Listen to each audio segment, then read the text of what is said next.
샬롬 샬롬 샬롬 샬롬 샬롬.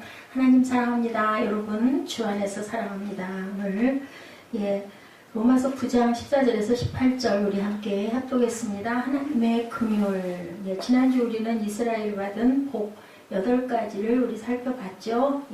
첫 번째 복은 양자 되는 복을 하나님께서 우리에게 주셨어요. 수많은 민족과 나라가 있는데 오직 이스라엘에게만 너희는 내 선민이다, 택한 민족이다 라고 얘기하셨죠. 두 번째, 하나님의 영광을 맛보는 복을. 세상에 어느 나라가 하나님의 영광을 받았을까요? 하나님의 영광은 오직 이스라엘만 하나님께서 영광을 받겠다고 말씀하시죠. 셋째 복, 계약을 맺는 복, 계약 맺으셨죠.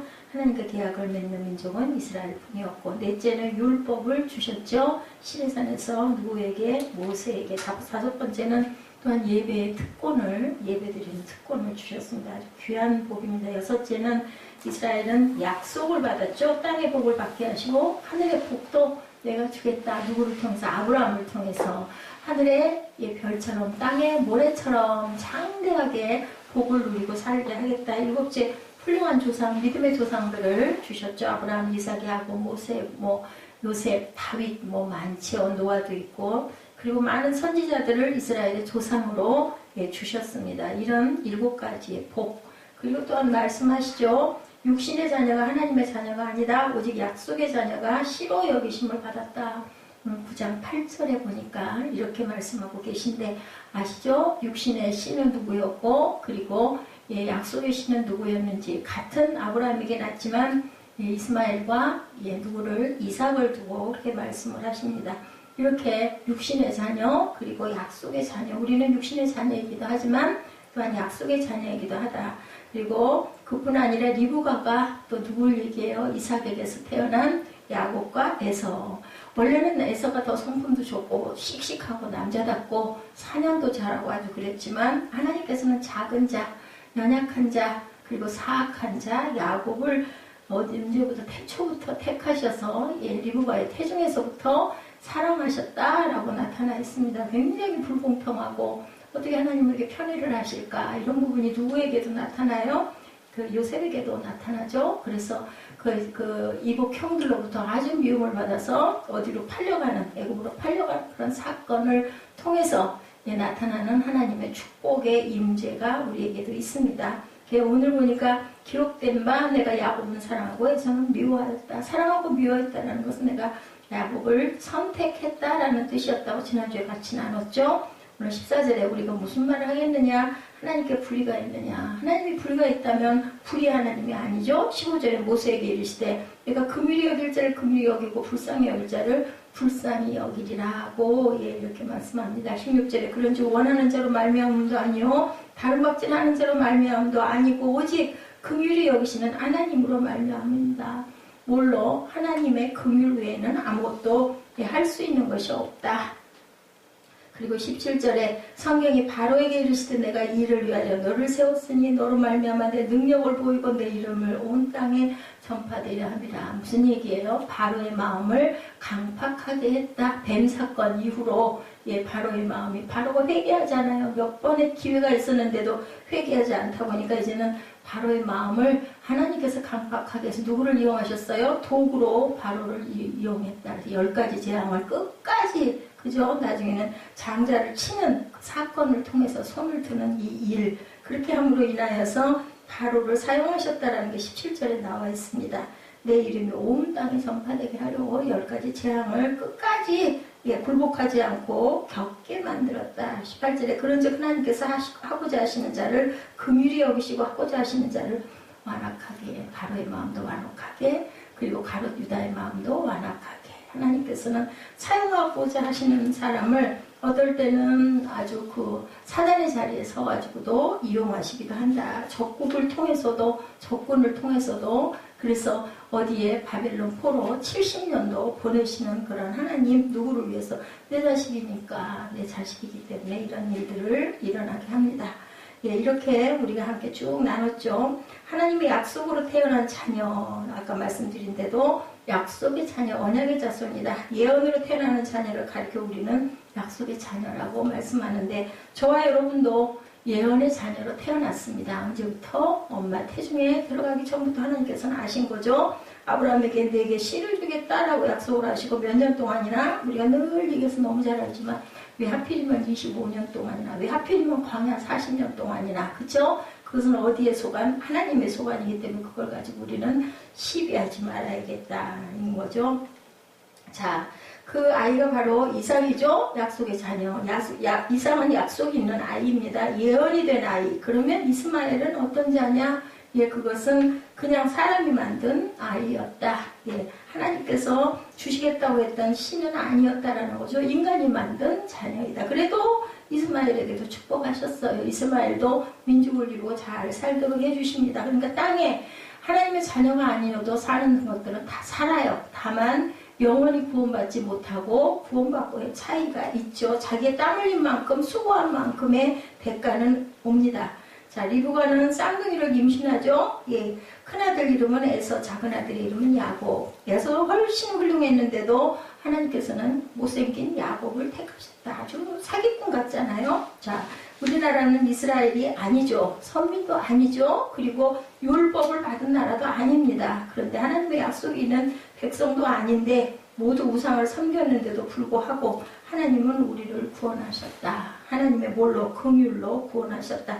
긍휼이 아니면 누구도 구원받을 자가 없다라는 거죠. 사도 바울이 말하죠. 이스라엘에게 하신 하나님의 약속은 절대로 폐허진 것이 아니다. 이스라엘이다라고. 다 이스라엘이 아니요. 약속의 자녀만이 이스라엘이다. 하나님은 그래서 불의하신가? 14절이죠. 그 말씀에 그런즉 우리가 무슨 말 하겠느냐? 하나님께 불의가 있느냐? 그럴 수 없느니라.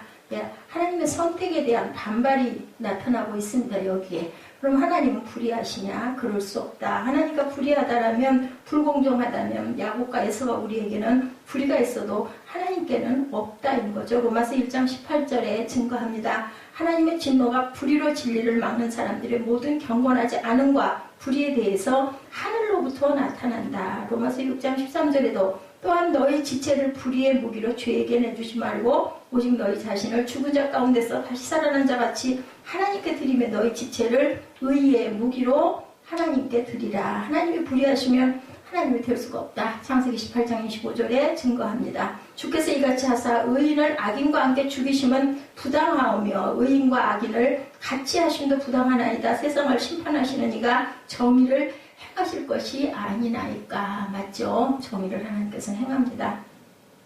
선택이라는 말 자체가 불공평하죠. 내가 누구를 선택했다라는 것은 특혜일 수도 있다. 그래서 선민이다라는 얘기가 나온 거죠. 예, 선택을 받았다는 것 자체가 편해. 누구를 야곱이 누구를 요셉을 이렇게 편애해가지고 미움을 받게 합니다.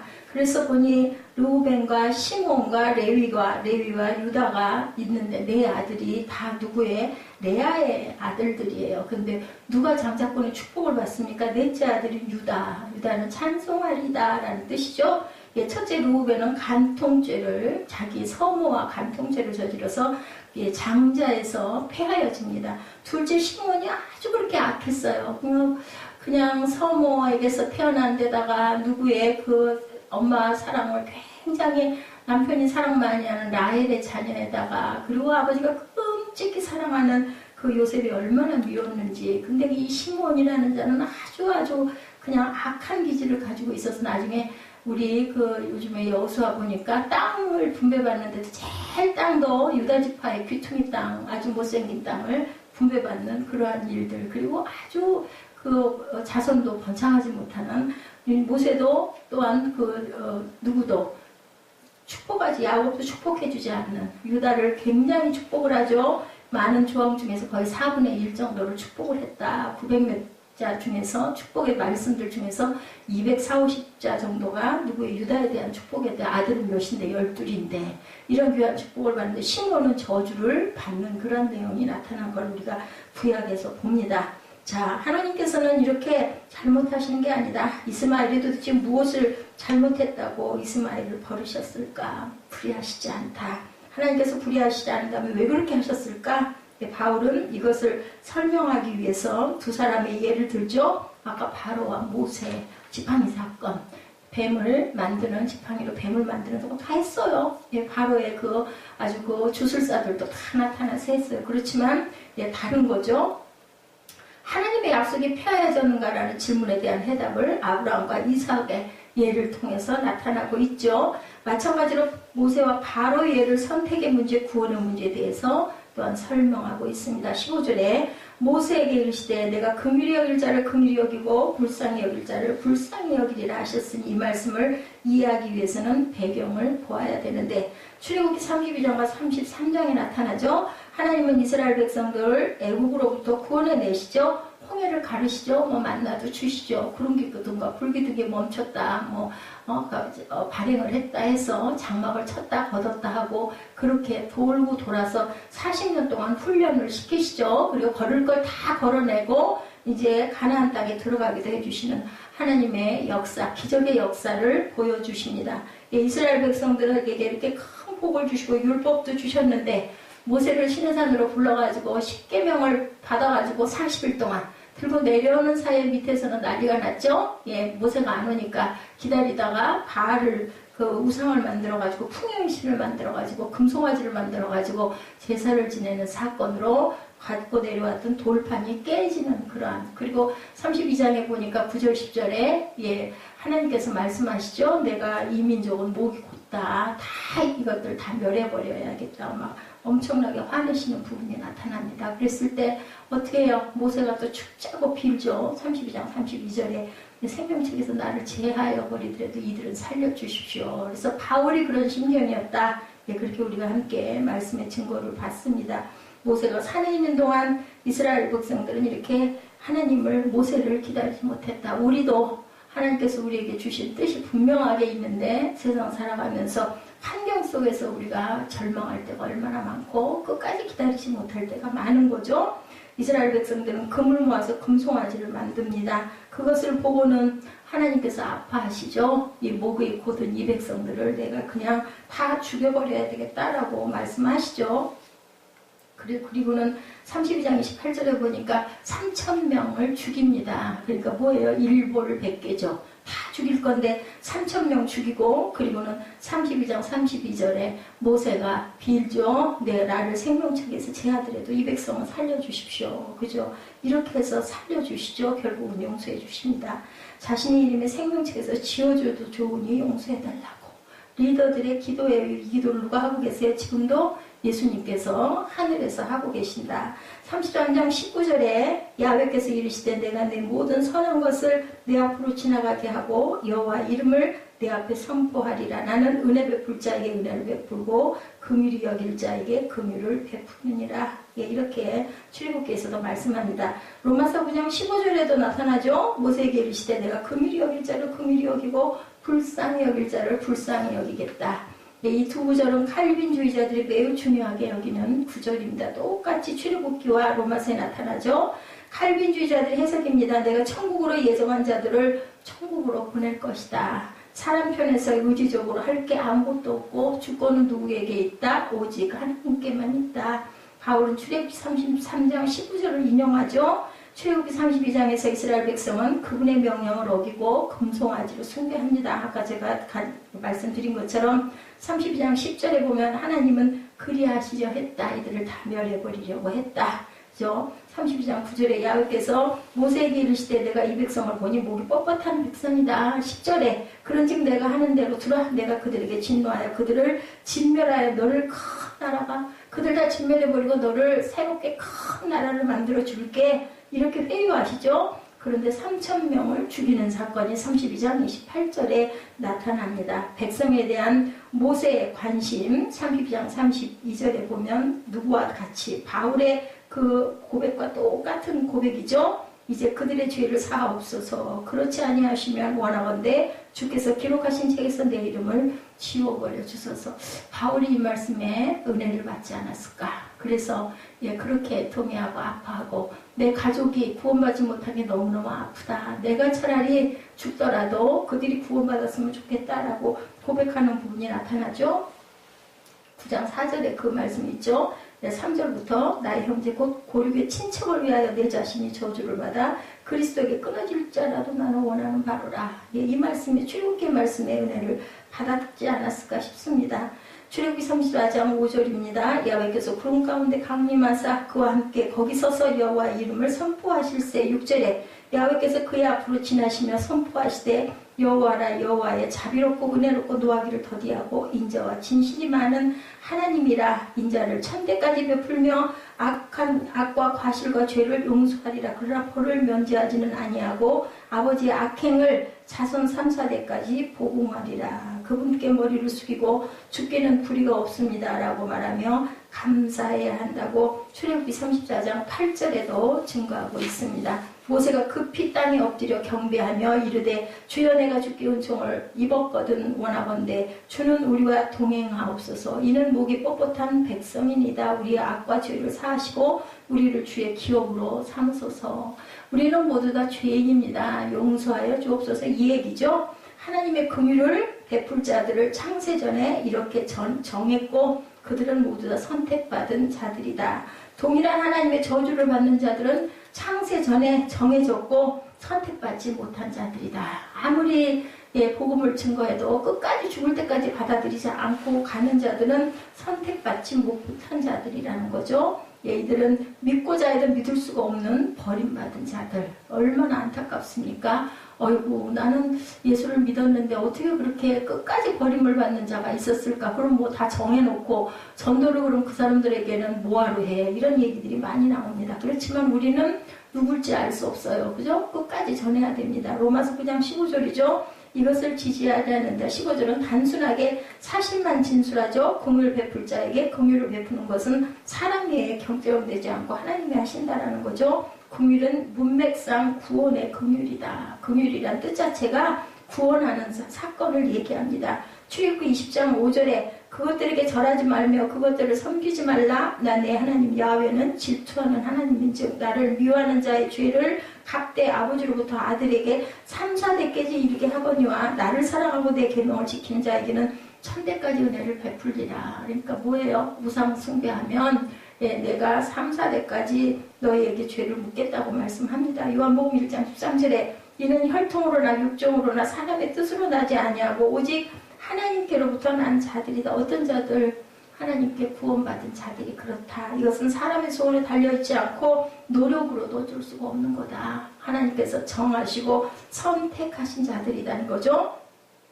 사랑의 하나님, 공의 하나님은 어떤 하나님일까? 이스라엘 백성들은 금송아지를 만들고 우상을 섬깁니다. 이 죄는 어디에 해당해요? 사형이죠. 아까 우리 출애굽기 20장 5, 6절 말씀 우리 함께 봤잖아요. 나를 사랑하고 내 계명을 지키는 자에게는 천대까지 은혜를. 만약에 우상을 섬기면 나를 미워하는 자는 죄를 갚되 아버지부터 아들에게로 3, 4대까지 이르게 하겠다라고 말씀하세요. 하나님에게는 공의와 사랑이 있는데 공의로 이스라엘 백성들을 대하셨다면 모두 죽었을 것이다. 맞아요. 우리가 세상에 살면서 사람과의 관계에서 저는 늘 제 생각을 합니다.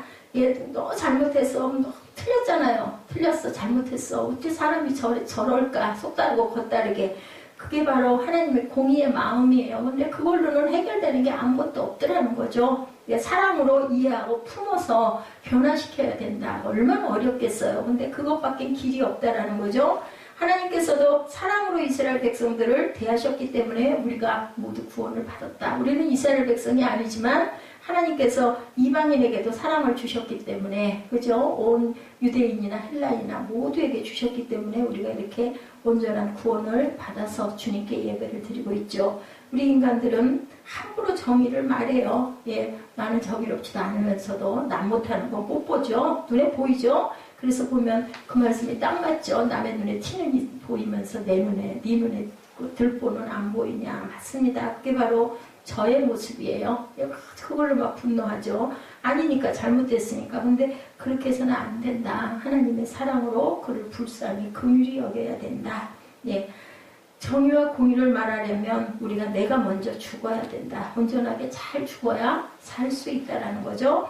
하나님께서 여러분의 공의로 대하시기를 원한다면 사랑으로 대하기를 원한다면 어떤 것을 원하십니까? 공의로 대해서는 아무도 살아날 자가 없다라는 것을 알아야 된다. 그래서 하나님께서 말씀하신 예수님의 기도에 그렇죠? 예, 우리의 죄를 사하여 주신 것 같이 우리의 죄를 사하여 주옵소서. 우리가 우리의 이웃의 죄를 이렇게 사할 줄 알아야 된다. 그래야 우리 죄도 하나님께서 사하여 준다라는 말씀이죠. 사랑의 하나님은 죄인을 보면 죽여야 하나 살려야 하나 뭐라 그러세요? 살리라는 얘기인 거죠. 두 가지를 다 만족시키기 위해서 하나님은 스스로 죽으시기로 작정을 하고 아들을 보내셨어요. 저 녀석들을 다 죽일 수밖에 없는데 하나도 살릴 녀석이 하나도 없는데 어떻게 방법이 없잖아요. 그러니까 당신의 이 아들 하나밖에 없는 외아들을 보내주신 사건이 바로 십자가의 보혈의 사건입니다. 십자가는 우리의 구원이죠. 하나님께서 우리를 살리신 것은 불쌍히 여길 자를 불쌍히 여기고 긍휼히 여길 자를 긍휼히 여기셨기 때문이다. 공의와 정의로는 아무도 구원받을 자가 없다라는 거죠. 로마서 3장 23절에 모든 사람이 죄를 범하였음에 하나님의 영광에 이르지 못하더니 에베소서에도 인간의 본질상 진노의 자식이다 라고 말씀합니다. 인간은 사형 선고를 받은 존재들이에요. 밧줄에 목이 감겨있는 상태들. 뭐만 하면 돼요? 예, 집행 선언만 하면 그냥 다 죽을 수밖에 없죠. 예, 그런데 그 사형 선고가 내려졌고 집행이 이루어지고 있어요. 시간 문제인데 죽지 않은 인간은 아무도 없어요. 그런데 나는 살아야 되겠어 한다고 살 수 있는 자는 아무도 없다라는 거죠. 예, 왕의 특사가 막 말 타고 달려와요. 멈추시오. 그 사람은 예, 특사를 받았소. 이러면 어떻게 해요? 살아나는 거죠. 이게 바로 예수 그리스도의 구원이다. 16절에 그런즉 원하는 자로 말미암음도 아니요 다른 박질하는 자로 말미암음도 아니요 오직 긍휼히 여기시는 하나님으로 말미암음이니라. 예, 이렇게 특사를 해주신 게 바로 예수의 피라는 것, 구원이라는 건 공의 하나님으로 받은 구원받을 자가 공의로는 아무것도 없다. 내가 원해서 얻어지는 것도 아니고 예, 나는 안 하고 싶다라고 안 되는 것도 아니고 나는 안 죽고 싶다고 한다고 안 죽게 되는 것도 아니죠. 이렇게 죽을 수는 없다고 한다고 사형을 면할 자는 아무것도 없습니다. 다만 누구에게?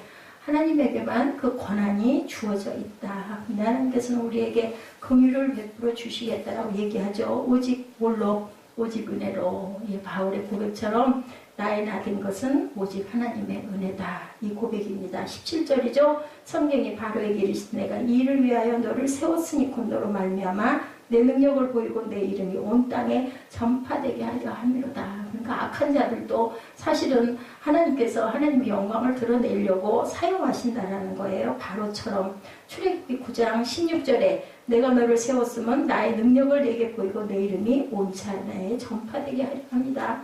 로마서 9장 18절에도 그런즉 하나님께서 하고자 하시는 자를 긍휼히 여기시고 하고자 하시는 자를 완악하게 하신다. 하나님의 긍휼을 얻지 못한 자 마음이 강팍한 자다. 에레미야 17장 9절입니다. 만물보다 거짓되고 심히 부패한 것은 마음이라. 누가 능히 이를 알리오마는 왜 긍휼을 얻지 못하였을까? 하나님이 미리 정하셨었을까? 아니면 원치 아니했을까? 파라오를 세우신 목적은 하나님의 권능과 이름을 보기 위함이다. 파라오를 세워서 그 파라오를 통해서 누구를 보게? 하나님의 기적을 바라보게, 그리고 깨닫게 하려고 하나님께서는 그들도 세우셨다. 사랑의 구원은 하나님께 굉장히 중요한 의미를 갖고 있다고 요한복음 3장 17절입니다. 하나님이 그 아들을 세상에 보내신 것은 세상을 심판하려 하심이 아니요 그로 말미암아 세상이 구원을 받게 하려 하심이라. 디모데전서 1장 15절에 미쁘다 모든 사람이 받을 만한 이 말이요 그리스도 예수께서 죄인을 구원하시려고 세상에 임하셨다 하였도다. 죄인 중에 내게 나는 괴수다. 그죠? 그것만이 중요한 게 아니고 최대의 관심사는 그분의 영광이다. 죄인 중에 괴수죠. 우리 모두가. 파라오의 예를 통해서 모든 이방인들은 하나님의 권능과 이름을 알게 되죠. 여리고의 가나안 족속들, 그리고 블레셋 사람들, 여호수아 2장 9절이죠. 여호와께서 이 땅을 너에게 주신 줄을 내가 아노라. 우리가 너희를 심히 두려워하고 이 땅 주민들이 다 너희 앞에서 간담이 녹는다라고 얘기를 합니다. 그런데도 결국은 다 점령하게 하죠. 다 쳐주시죠. 누가? 여호와의 군대 장관이 나타나서 여호수아가 땅을 차지할 수 있도록 이스라엘 백성들에게 은혜를 주시죠. 10절에 이는 너희가 애굽에서 나올 때 여호와께서 너희 앞에서 홍해물을 가르게 하신 일과 너희가 요단 저쪽에 있는 아모리 사람의 두 왕 시온과 옥에게 행한 일 곧 그들을 진멸시킨 일을 우리가 들었습니다. 뭐라 그래요? 이방 사람들이 얘기하는 거예요. 그래서 너희 하나님을 내가 믿고 안다라고 고백들을 하게 합니다. 결론은 사무엘상 4장 7절에도 블레셋 사람이 두려워하 이르되 신이 진영에 이르렀도다 하고 또 이르되 우리에게 화로다. 전날에는 이런 일이 없었도다. 하나님께서 개입하시면 불가능이 없죠. 8절에 우리에게 화로다. 누가 우리를 이능한 신들의 손에서 건지리요. 그들은 광야에서 여러 가지 재앙으로 애굽인을 친 신들이니라. 이렇게 증거하고 있습니다. 하나님의 말씀 속에서 알아들어라 깨달아라 하고 이런 사건들이 이스라엘의 역사죠. 어떻게 보면 그 역사를 통해서 살아계신 하나님을 우리에게 보여주고 계시다. 출애굽기 3장 19절에 그가 가게 하지 아니하리라. 이미 하나님은 파라오를 알고 있죠. 그러므로 파라오를 강팍하게 하는 것도 그분의 미리 아심에 달려있다. 알고 계셨다는 거예요. 그를 강팍하게 하신 것은 그가 회개하지 않은 이후의 일이에요. 회개할 기회는 주셔요. 근데 안 하니까. 결론은 회개하고 안 하냐의 차이다. 목이 곧냐 목을 수그리냐의 차이인 것입니다. 출애굽기 7장 11절에 바로도 현인들과 마술사들을 부르매 그 애굽 요술사들로 그들의 요술로 그와 같이 행하되 각 사람이 지팡이를 던짐에 뱀이 되었으나 아론의 지팡이가 그들의 지팡이를 삼키니라. 그러나 바로의 마음이 완악하여 그들의 말을 듣지 아니하니 야훼의 말씀과 같더라. 여호와께서 모세에게 이르시되 바로의 마음이 완강하여 백성 보내기를 거절하는도다. 하나님은 파라오를 강팍하게 하셨다라는 거예요. 그러므로 하나님의 긍휼을 얻으려면 하나님의 정하신 방법대로 나와야 한다. 오직 예수 그리스도를 통해서만 가능하다. 출애굽기 4장 21절에 야훼께서 모세에게 이르시되 내가 애굽으로 돌아가거든 내가 내 손에 준 이적을 바로 앞에서 다 행하라. 그러나 내가 그의 마음을 완악하게 한 그가 백성을 보내주지 아니하리라. 결과도 다 얘기해요. 구원받지 못한 자는 자신을 비난해야 하고 구원받은 자는 하나님께 찬양해야 한다라는 거죠. 여기 은혜 받은 사람과 대조되는 비극적인 사람이 바로 바로였다라는 거예요. 근데 바로도 하나님께서 사용하신 도구. 가룟 유다 또한 그죠? 3년 동안이나 예수님을 따라다녔는데 결과는 어떻게 됐어요? 예수님을 팔아먹죠. 이것도 그의 마음을 강팍하게 하나님께서 하셨어요. 근데 기회를 주시죠. 주셨는데도 그는 말을 듣지 않아요. 선택은 누구에게? 본인의 몫이기 때문인 것입니다. 제가 아까 그 교통위반 얘기를 들으면서 그죠? 저 같아도 뭐 속상할 것 같아요. 근데 옛날에 그 집사님 한 분이 떠오르더라고요. 저희 그 시흥에 있을 때 그 중개하시던 그 중개사 그 집사님 아마 엄청 그때 아마 은혜를 많이 받았을 때인 것 같아요. 그분을 따라가지고 제가 그 만수동인가 거기를 차로 그분 차로 몇 번 왔다 갔다 한 적이 있었는데 정말 신호를 그렇게 잘 지키더라고요. 아주 교통법규를 너무너무 잘 지켜요. 그러면서 그분 하시는 말씀이 예수 믿는 사람들은 첫 번째 교통신호를 잘 지켜야 된다. 이것도 하나님의 명령이고 은혜다라는 얘기를 해서 그땐 제가 그냥 웃었어요. 뭐 저희들도 보다 보면 어정쩡할 때는 그냥 넘어가죠. 밤길이나 아주 늦은 시간 새벽 같은 때도 그냥 지나갑니다. 근데 요즘에는 마음을 놓을 수 없는 게 위에 전부 다 그 자동 카메라들이 있기 때문에 조심해야 되는데 카메라가 있다고 지키고 카메라가 없다고 안 지키는 것 자체가 잘못된 거죠. 그래서 아까 문득 생각이 나더라고요. 그 집사님은 너무 지나칠 정도로 철저하게 교통법규를 그렇게 잘 지키면서 예수 믿고 은혜를 받으면 제일 먼저 길에서는 공중도덕을 교통질서를 잘 지켜야 된다. 근데 그거 어쩔 수 없이 냈을 때는 또 누군가가 그런 얘기 하더라고요. 이거 그냥 길세 내는 거라고 생각을 하면 된다. 아까 생각을 해봤어요. 6만 원씩 10명이면 60만 원이고 100명을 잡으면 600만 원이에요. 1000명을 잡았다면 6천만 원이죠. 뭐 길을 뭐 고쳐야 되거나 아니면 세금에 뭔가 부족함이 있을 때는 위반한 사람들 이런 식으로 하면은 그냥 길에서 그런 부분들은 메꿔지겠네 하는 생각도 제가 언뜻 들었습니다. 내가 잘못했고 어겼으니까 그냥 얼마나 속이 아파요. 속이 쓰리고 속상하지만 그냥 이거는 내 잘못이다 하고 그냥 하나님께 알게 해주셔서 감사합니다 하는 그런 마음, 완악해진 마음으로 그거 가지고 화를 내본들, 그죠? 옳지 않은 부분이니까 그런 것까지도 우리가 마음을 비울 줄 아는 그런 은혜가 있어야 되겠다 하는 생각이 듭니다. 그러므로 인해 예배가 어두워지고, 그죠? 찬양할 때나 기도할 때 온전하게 말씀이 귀에 들어오지 않고, 그렇게 되면 얼마나 누가 좋아하겠어요? 사탄이 좋아하는 거죠? 그건 지나간 일입니다. 바로는 강팍했지만 하나님이 바로를 보호하셔서 살고 있었다는 거예요. 바로도 누구도 그랬어요. 가인도, 그죠? 너를 해치는 자에게 내가 그 죄를 7배나 더하게 하겠다라는 말씀을 합니다. 하나님께서 우리를 돌봐주시지 않았다면 우리는 어디로 갈지도 모르는 사람들이었다. 우리는 모두 죄인이지만 하나님께서 우리로 하여금 기도하게 하시고 말씀을 듣게 하시고 회개하게 하셔서 여기까지 이끌어주신 차이가 딱 하나더라고요. 자기 잘못을 깨달아 아는 것과 그래서 잘못했습니다 하고 인정하는 것과 그렇지 않은 것. 우리 아들이 끝까지 무슨 얘기를 하면 자기 합리화를 하거든요. 절대로 잘못했다고 안 해요.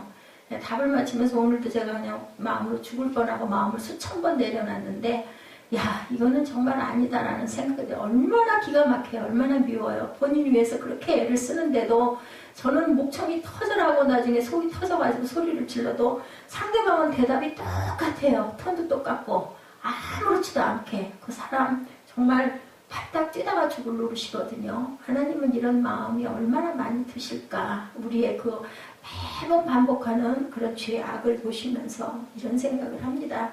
누구를 물론 잘못된 자녀 야단쳐야 되고 바른 길로 인도해야 되긴 하겠지만 절대로 미워해서는 안 되겠다. 잘못한 것만 얘기를 해야 되고 어떤 방법으로 어떤 지혜로 이 아들을 이끌고 가야 할지를 생각을 해야지 그냥 순간은 정말 말도 하지 말고 아무것도 주지 말고 정말 쳐다도 보고 싶지 않고 뭐를 하든지 말든지 그냥 내팽개쳐두고 싶은 마음이 굴뚝 같아요. 아까 하나님이 그들을 다 내가 멸해버리겠고 너에게 더 큰 나라를 주겠다고 아브라함에게 말씀하셨던 것처럼 하나님의 마음도 이런 마음이 아니었을까. 버리고 싶죠. 말 안 듣고 끝까지 고집부리고 목을 꼿꼿이 세우고 우겨대고 우상을 숭배하는 그 마음을 볼 때 하나님께서는 얼마나 기가 막히고 미운 생각이 드실까 하는 생각을 해봅니다.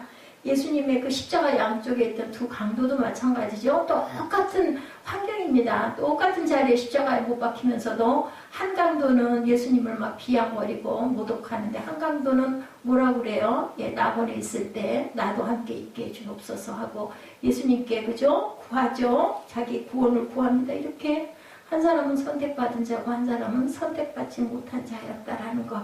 바로에게도 회개할 기회가 10번 이상 있었죠. 그리고 가룟 유다에게도 마찬가지예요. 그 가룟 유다가 내니까 하고까지 물어봤어요. 그랬을 때도 알게 하고 깨닫게 했는데도 절대로 마음을 돌이키지 않습니다. 결국은 그게 하나님의 선택권 안에 들지 못했다는 거. 하나님께서는 항상 우리에게 선택할 기회를 주시죠. 선택은 네가 해라입니다. 우리가 회개할 기회가 있는 걸 감사해야 됩니다. 18절에 하나님께서 하고자 하시는 자를 긍휼히 여기시고 하고자 하시는 자를 강팍해 하신다. 바로와 모세가 대한 결론이죠. 하나님께서 하고자 하시는 자를 긍휼히 여기시고라는 말씀은 이스라엘과 모세를 얘기하죠. 강팍하게 한 사람은 바로 바로다. 깨달지 못한 그들, 그죠? 가슴이 참 기가 막히죠. 너무 불쌍하죠. 그런데도 그 본인은 모르는 거죠. 본인은 몰라요. 왜 그렇게 놀고 싶을까? 아무것도 제약하는 게 없고 하루에 작은 분량 쉬니까 그 공부 좀 해가지고 답 좀 맞히자 했는데도 그거 안 해요. 결론은 어떻게 되겠어요? 고등학교 온전하게 못 가겠죠. 시험 때 돼가지고는 도저히 안 될 거예요. 아마 성령에 우리가 민감한 저와 여러분 되시기 바랍니다. 하나님은 절대로 불의하시지 않다.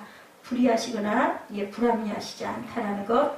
긍휼이 많은 것, 하나님께서는 죽은 사람을 살리신 그러한 분이시라는 것을 저희들이 믿고 깨닫고 알고 하나님의 긍휼하심 속에 우리가 항상 감사하는 마음, 선택된 그러한 자들이잖아요. 예수 믿고 예배할 줄 알고 하나님의 말씀을 우리가 묵상하고 싶어하고 기도하고 싶어하는 저와 여러분들은 하나님의 선택된 자녀라는 것을 감사하시는 저와 여러분 되시기를 주님의 이름으로 축복합니다. 우리 본문 한번 읽으시고 기도하는 시간 갖도록 하죠.